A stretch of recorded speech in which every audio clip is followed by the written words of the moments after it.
Korea, summer 1950. The United States leads the United Nations into a war against communism in Asia.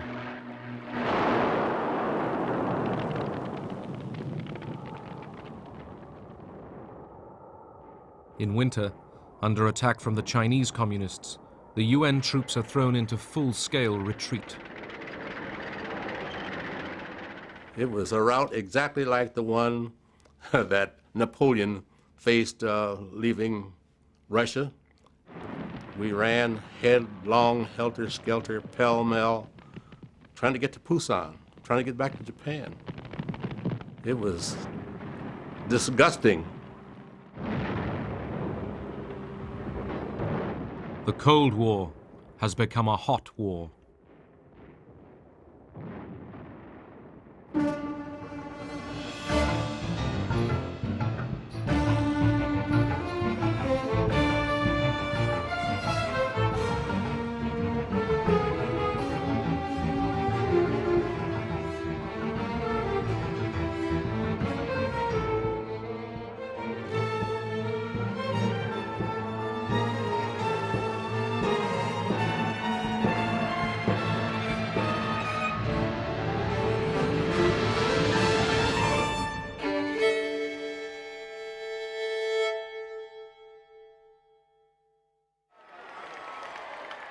August 1945. At the end of the Second World War, the Japanese army that had occupied Korea for 35 years surrenders.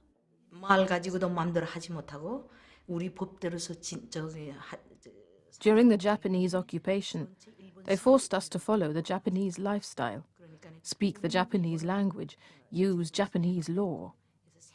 When we were liberated, we welcomed the soldiers.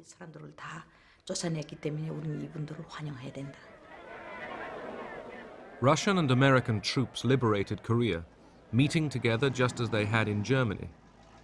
As occupying powers, the Soviet Union and the United States agreed to divide Korea along the 38th parallel as a temporary measure. South of the divide, the Americans were in control. We made the Republic of Korea, really. Between the Pentagon and the State Department. American generals installed a hard-line anti-communist, Syngman Rhee. His charm is somewhat deceptive because he's also very tough. He's absolutely unforgiving, very patriotic, and he's not nearly as sweet as he looks. Rhee was appointed as first president of the new Republic of Korea in 1948. American troops withdrew. North of the 38th parallel, the Russians were in control. They established a communist regime through a network of people's committees. Kim Il-sung, who had spent the war in the Soviet Union, was groomed for power. He was a very handsome young man, always smiling. Everybody liked him in Korea. He made a very good impression. He was the national hero of the Korean people. The Democratic People's Republic of Korea was proclaimed, with Kim Il-sung as its president. As Soviet troops withdrew, Kim dreamed of uniting Korea under communism.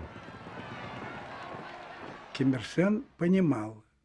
Il-sung understood that to resolve the problem of unifying the two Koreas was very difficult, that he would need help. Of course, the help he was hoping to get would come from the Soviet Union.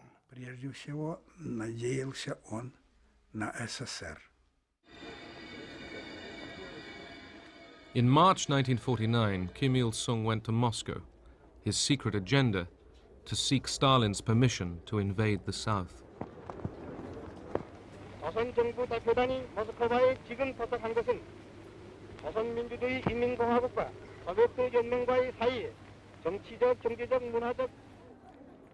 Stalin, preoccupied with crisis in Berlin, rejected Kim's request to invade.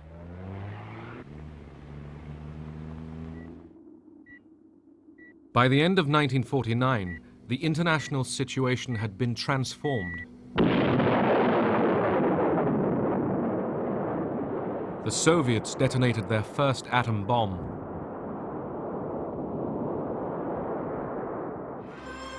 And the communist revolution in China was finally successful. Mao Zedong proclaimed the People's Republic of China. A treaty of friendship between Mao and Stalin created a communist global alliance, opening a second front of the Cold War in Asia. Stalin was now confident that the United States lacked the will to respond to events in Asia. In April 1950, he finally gave approval for Kim Il-sung to invade South Korea.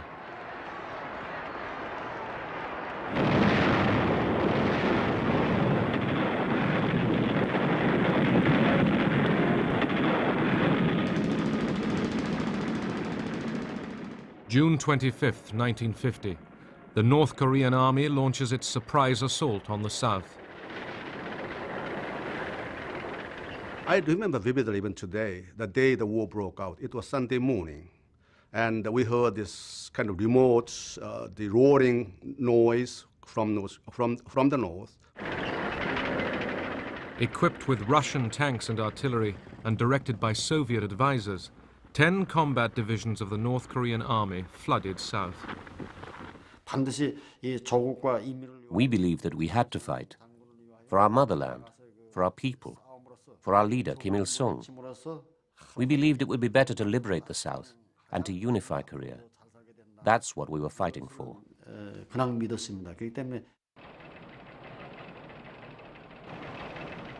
Sunday morning in Korea, Saturday evening in Washington.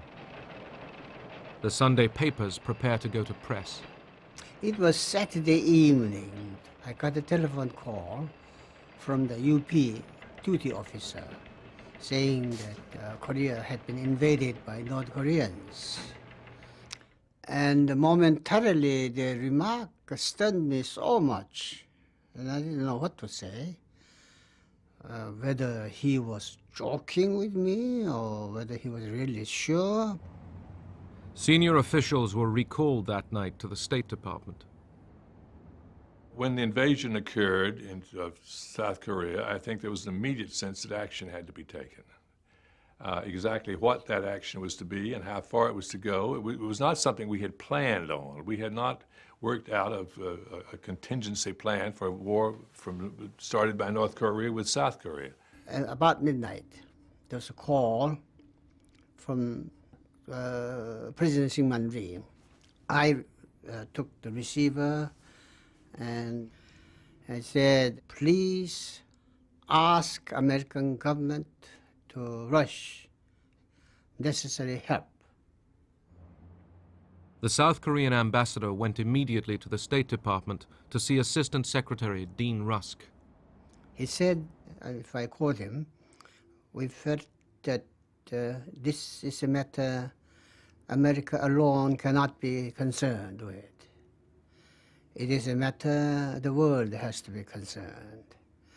And with that judgment, we have decided to summon the Security Council for an emergency session. Noting with grave concern the armed invasion of the Republic of Korea by armed forces from North Korea. The following day, the Security Council met. Moscow was boycotting the United Nations because of its refusal to admit communist China. Those in favor will please raise their hand. The United States seized the opportunity to condemn North Korean aggression. Carried by 9 votes for, 1 against, and 1 abstention. 2 days later, the Security Council voted to create a United Nations military force to defend South Korea. This is, in fact, an attack on the United Nations itself. Under the UN flag, soldiers from 16 nations would fight against communism. We were elated. We felt very, very good, very encouraged. We felt, first of all, we felt that probably Korean unification was to come about. as a result of the resolution itself. President Truman addressed the nation. Korea is a small country, thousands of miles away. But what is happening there is important to every American. The fact that communist forces have invaded Korea is a warning that there may be similar acts of aggression in other parts of the world. The feeling at that time was that a military operation of this magnitude could not possibly have been taken without the support of the Russian military. In other words, it was concluded right at the beginning that this was a movement, this was something happening in the context of the Cold War.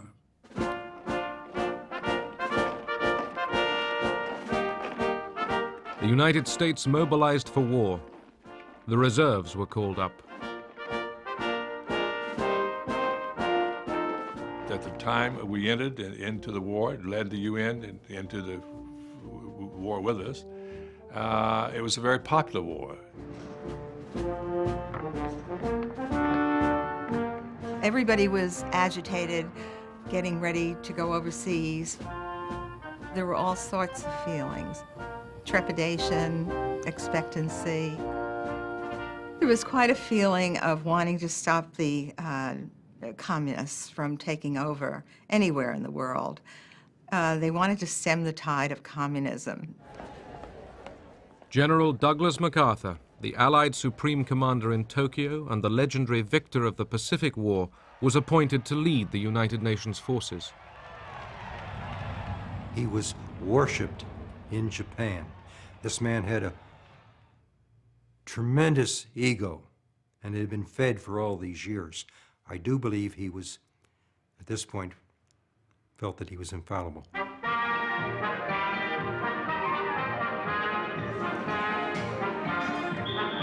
The nearest troops to Korea were the American occupation force in Japan, few of whom were ready for combat. The lifestyle involved a lot of leisure. I like to live through the Sears Roebuck catalog, who bought nylons and whatnot for the native girls and that sort of thing. It was a good life. The U.S. task force sent to Korea didn't imagine their stay would be for long. As a matter of fact, we were told to take our athletic equipment and leave everything else behind, because we'd only be gone for maybe 6 weeks. Have a show of force in the field, and those groups would go back across 38th parallel and we'd come home. It wouldn't be that easy. Rhee's South Korean army was in retreat. 2 divisions threw their weapons away and joined the refugees fleeing the communist advance. As soldiers, we did our utmost, but the overall situation was going against us. The North Korean army achieved its initial objective. It captured Seoul in 3 days. With the capture of the southern capital, Kim Il-sung won a great victory for communism.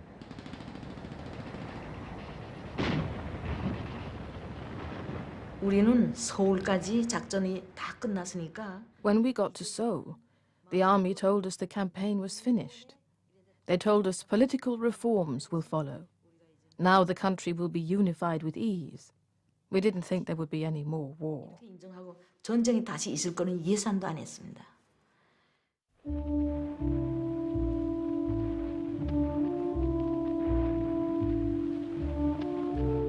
American troops fared no better than the South Koreans. With no effective anti-tank weapons, the American line collapsed.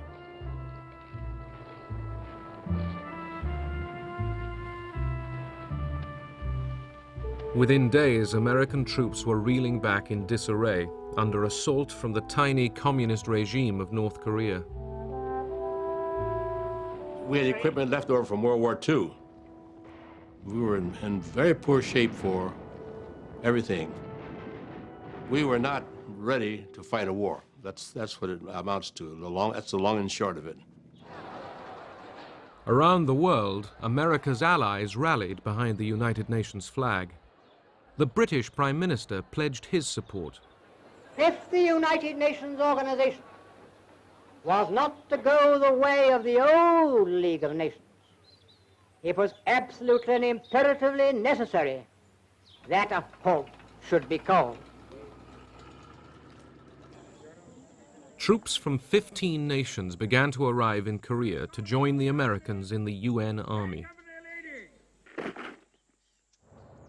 General MacArthur took a gamble to turn the tide of the war.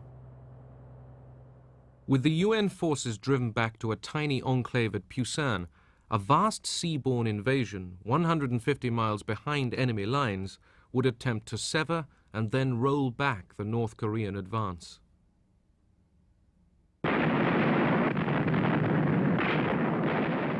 Dawn, September 15th, 1950.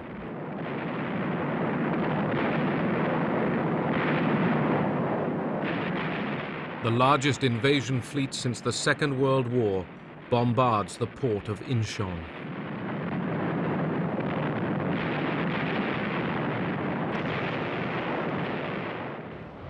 American and Korean Marines go ashore in huge numbers.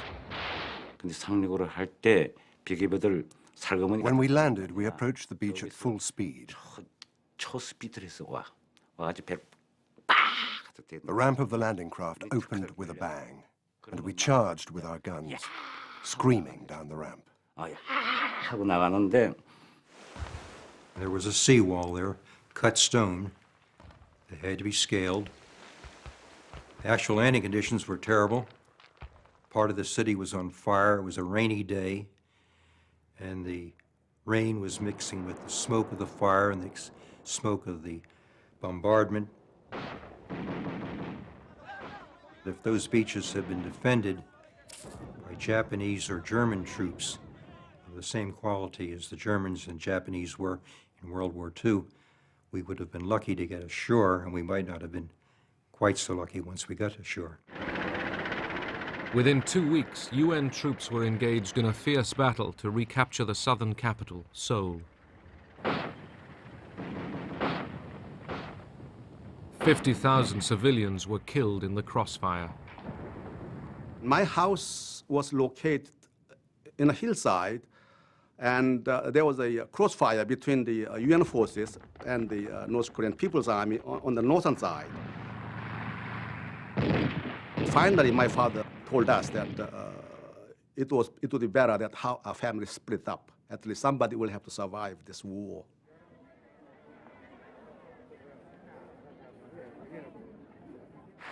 After finally recapturing Seoul, MacArthur reinstated Syngman Rhee in the Parliament building. MacArthur's association with Rhee's increasingly vicious regime caused concern in Washington. Syngman Rhee was a difficult man to back. And once he was in power, it was very difficult for us to do anything. It was not up to us to change the government, and there was no other alternative, obviously, available anyway. Rhee's jubilant army was the first to cross the 38th parallel into North Korea.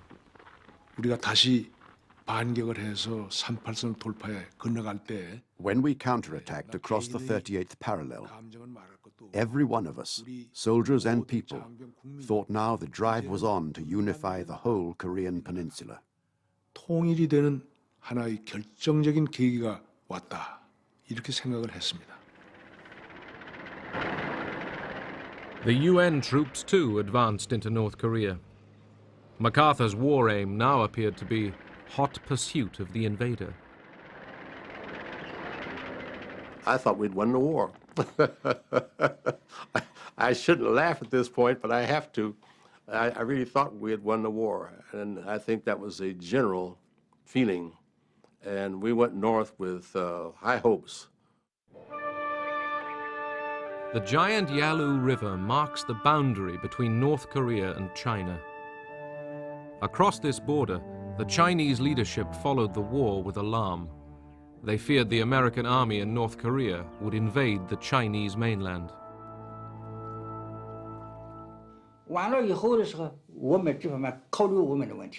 If North Korea was defeated, only the Yalu River would separate us from the Americans. We couldn't accept this, nor the risk of American aircraft disrupting the reconstruction of our country.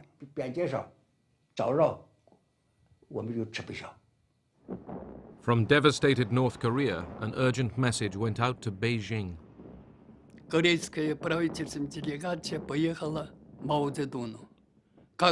A government delegation was sent to Mao Zedong. What can we do, they asked. We can't retreat. They're attacking us from the air, from the sea, and by land. There's very little of the North Korean army left. Many have died. What can we do now?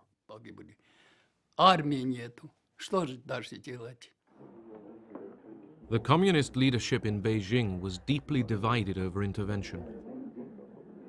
Mao received secret cables from Stalin telling him to enter the war to save North Korea.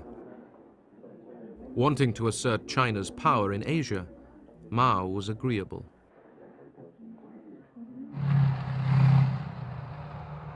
Meanwhile, the UN and South Korean armies continued the race north.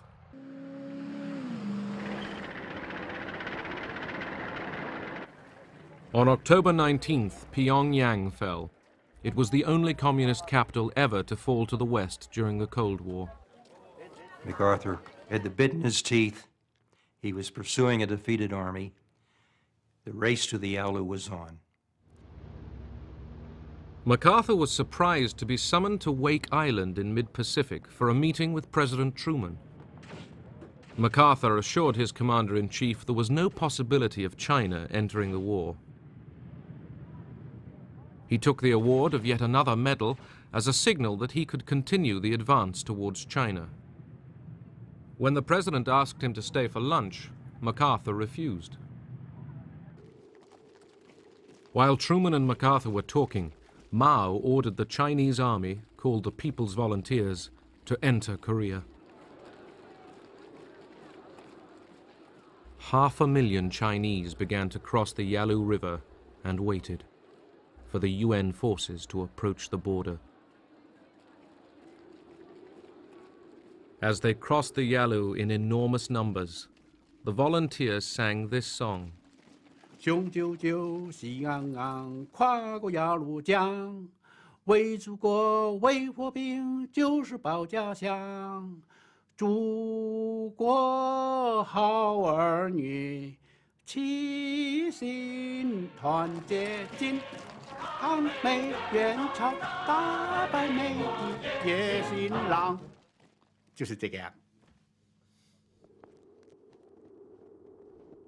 Unaware of the massing of the Chinese troops, the US Army paused for Thanksgiving. Roast turkey and cranberry sauce were served up. MacArthur and his soldiers still thought the war would be over by Christmas. Well, Thanksgiving Day in 1950 was a very fine day. The weather was nice. The typical Thanksgiving dinners were there. We had everything that we would have had we been at home. And it was just a very nice day. And that was the last nice day we had.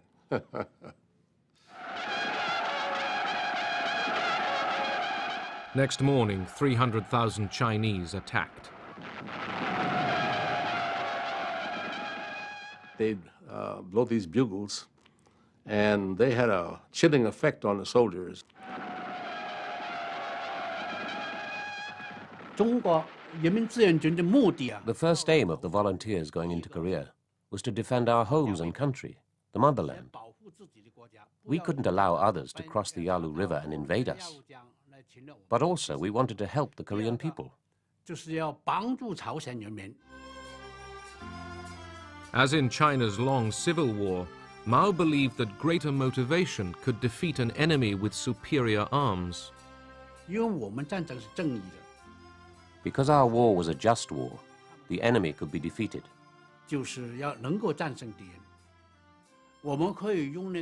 Our bravery and our strategy, developed during the years of the liberation struggle, would help defeat the enemy.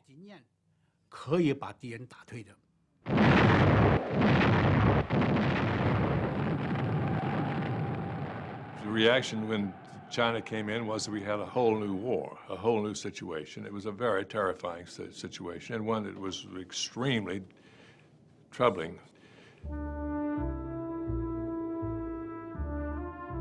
In the next swing of this seesaw war, UN forces across North Korea were thrown back, abandoning vehicles and equipment.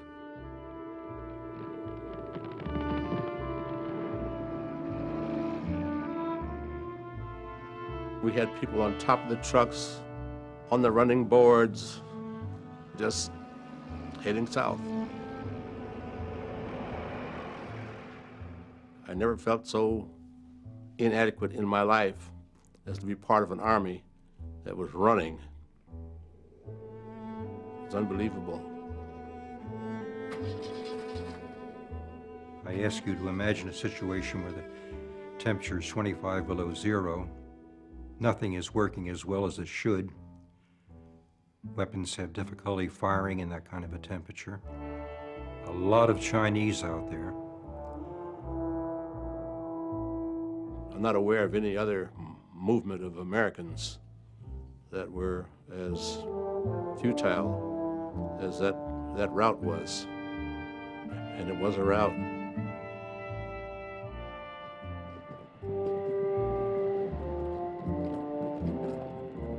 American soldiers called it bug-out fever. We are fighting in Korea for our own national security and survival. We have committed ourselves to the cause of a just and peaceful world order through the United Nations. We stand by that commitment. At a Washington press conference, journalists repeatedly pressed Truman on the possible use of the atom bomb.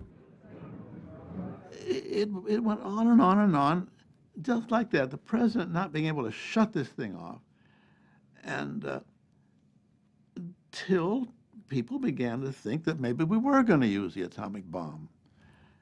The bulletins about the president's press conference went around the world immediately, and that caused incredible alarm. British Prime Minister Clement Attlee was sufficiently alarmed to fly to Washington for crisis talks. My aim in these talks is to align our policies in the new and troubled situation in the world and to find the means of upholding what we both know to be right. Next day, Truman assured Attlee that there were no plans to use atomic weapons. I think the Americans understood it would be tit for tat. If they use it, we will use it. We had an agreement with the Chinese. That's why they didn't use the atomic bomb.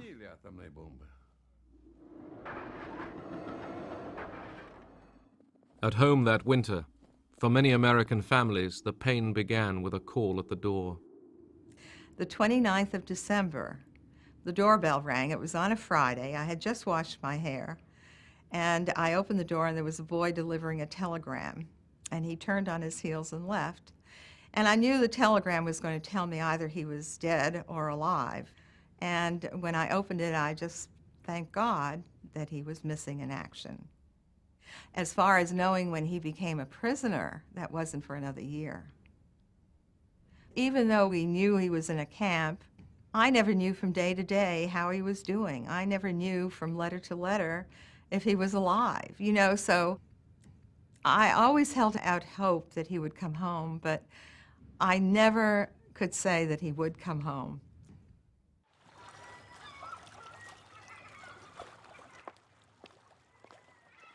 Retreating UN soldiers adopted a scorched earth policy.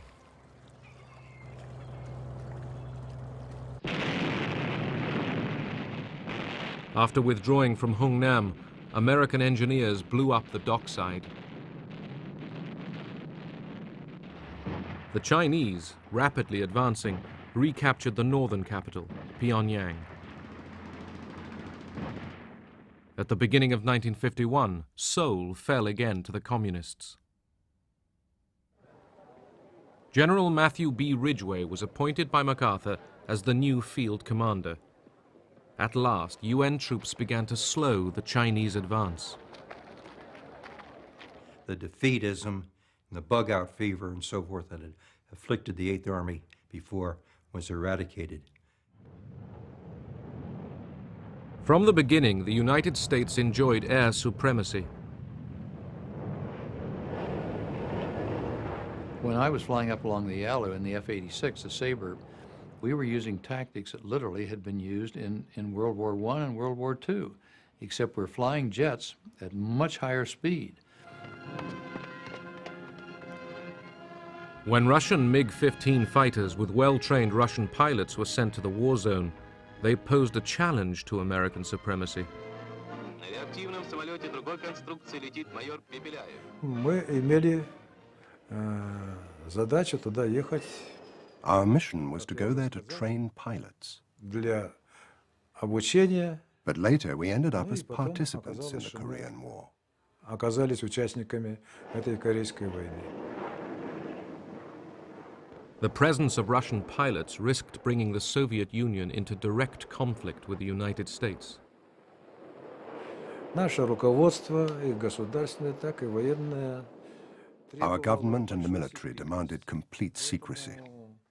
Нас обязывали, как можно. We must never let the enemy know they were fighting Russians. Чтоб наш противник не понял, что воюет против них русские.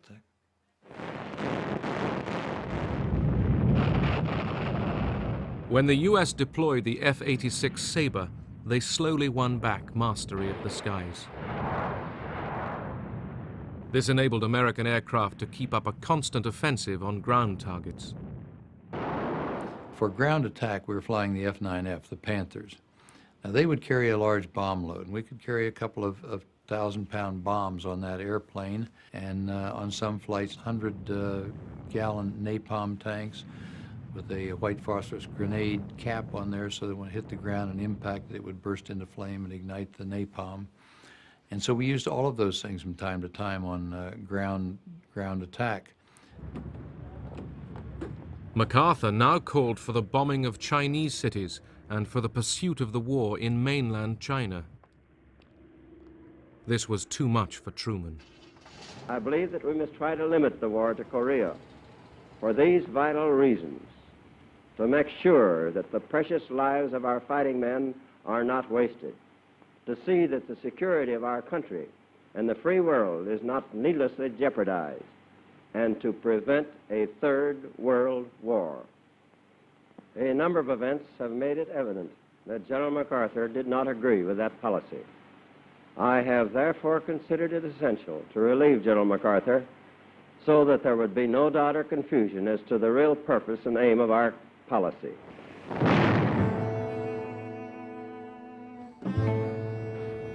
By the summer of 1951, the two sides had fought themselves to a stalemate in the hills of Korea, almost at the point at which the fighting had begun a year earlier.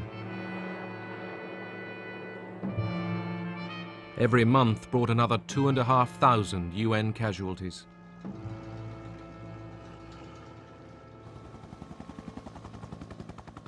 It became evident to us that we were not going to fight this war to win it, that we were going to fight it to some negotiated kind of peace. Armistice talks began in July 1951, but got nowhere. Both sides found the other's attitude impossible. 이 공산주의자들하고 교섭이라는 건 굉장히 어렵습니다. Negotiation with the communists was very difficult. They treated the negotiations like a battlefield tactic, something to buy time. 그 사람네들은 시간 버는 것도 있고요. One of the main stumbling blocks at the truce talks was the fate of the prisoners of war. Both North and South Koreans maltreated their prisoners. 1 in 3 American POWs held by the North Koreans died during the first winter.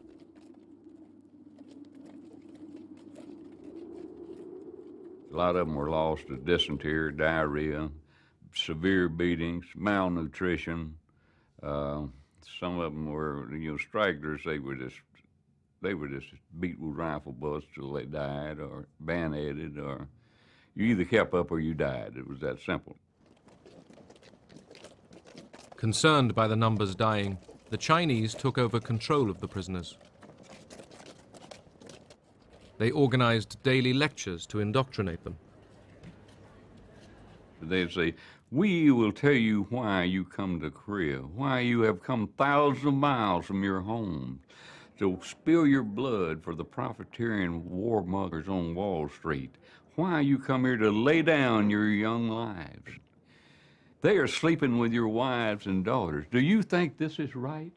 And this would go on for days on end, hour on end, days on end, forever, continuously. Back home, few people wanted to know. Everybody was involved with World War II, but nobody was involved with Korea. The newspapers had so little in them. If I wanted to know what was going on in Korea yesterday, I would have to get the New York Times, because on page 2, they had a short column on the Korean War every day. But most of the other papers didn't, and you would only see headlines when there was a skirmish or if some hill had been lost or won, you know. So there wasn't that interest. There really wasn't. You know, it wasn't like Vietnam where you ate dinner and watched television and saw the latest battle. You know, there wasn't anything like that.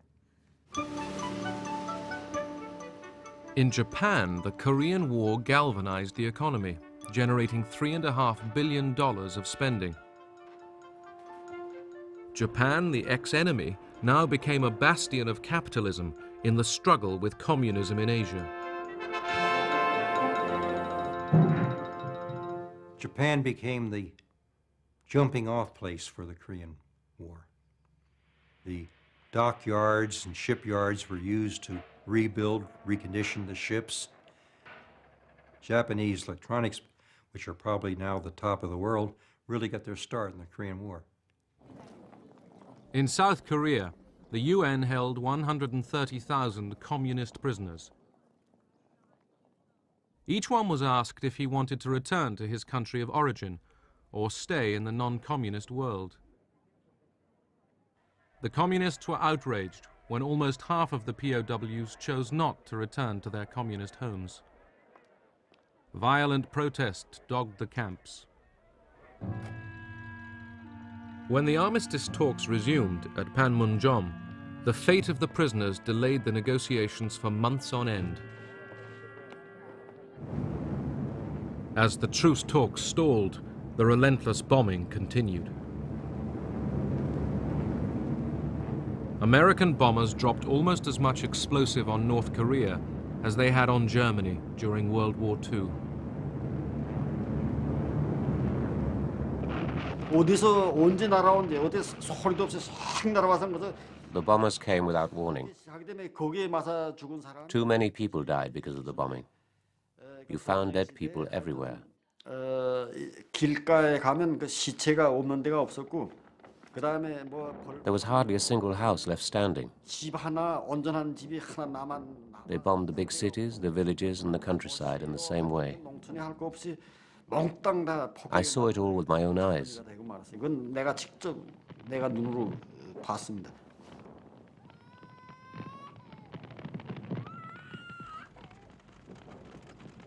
Estimates suggest that in the north, as many as 2 million civilians were killed. It was horrific. They said Stalingrad was destroyed 96% in the Second World War, but Pyongyang was destroyed 100%. Everything was burnt to ashes. Not a single house left.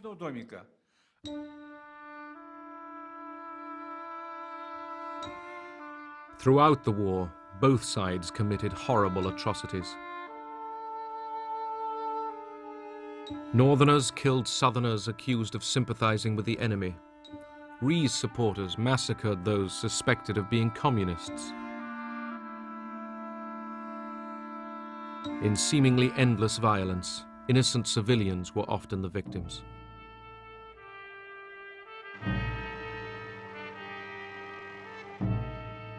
At Panmunjom, the talking continued. Spanning 2 years, there were hundreds of meetings.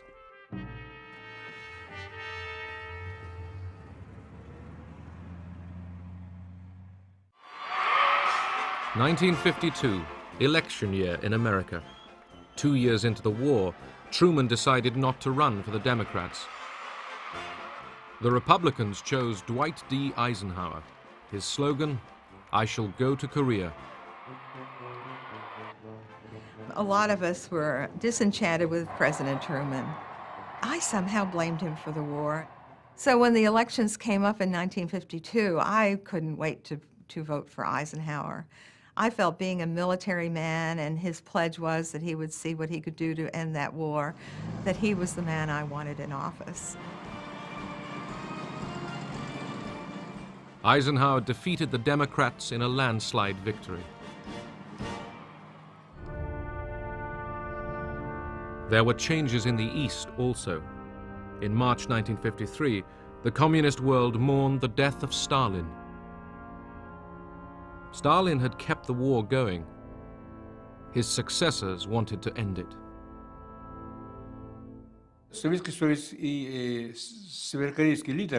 Soviet and North Korean leaders came to believe it was impossible to win this war, because on the side of South Korea was the whole world, and on the North Korean side was the Soviet Union and China.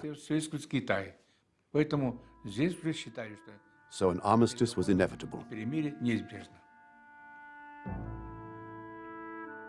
A ceasefire was finally agreed on July 27, 1953. The Chinese, the North Koreans, and the UN backed the agreement. The South Korean president, Syngman Rhee, opposed the truce and refused to sign. The massive job of exchanging prisoners of war began. 75,000 communist prisoners were handed over. 12,000 United Nations POWs were also set free. There's no words to describe how elated I was and my friends as we come across the line. It felt like tons had been lifted from your back.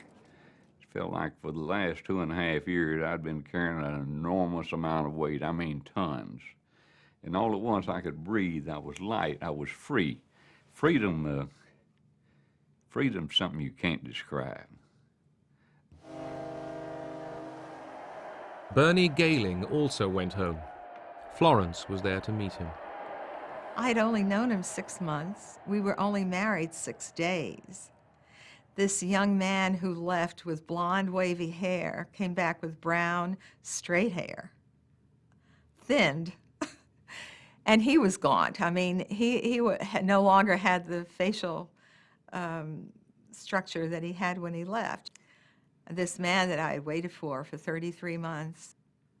And then he comes home, and I don't really know him. But it didn't take long.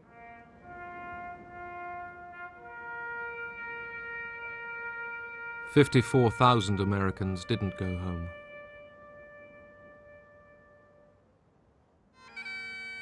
The war claimed the lives of 3,000 men from the armies of 15 other nations. In China, Mao called it a great victory, and the volunteers returned home as heroes. An estimated 500,000 Chinese soldiers had died in the war.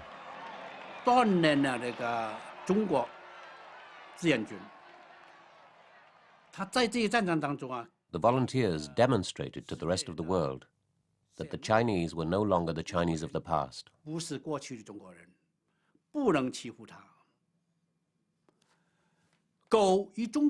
China could not be bullied.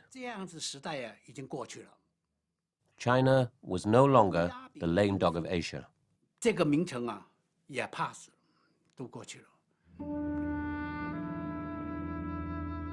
In North and South, 3 million Koreans were killed, wounded, or missing.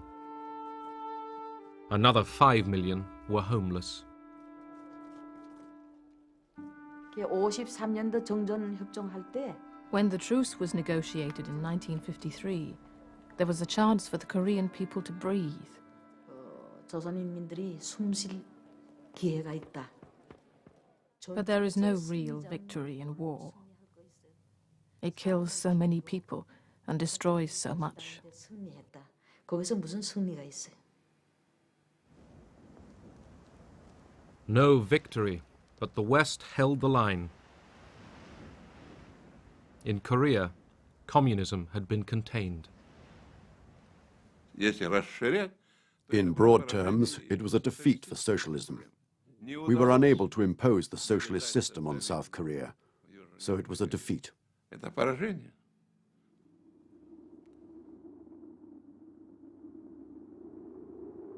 40 years later, at the end of the Cold War, Korea was still divided by the same line.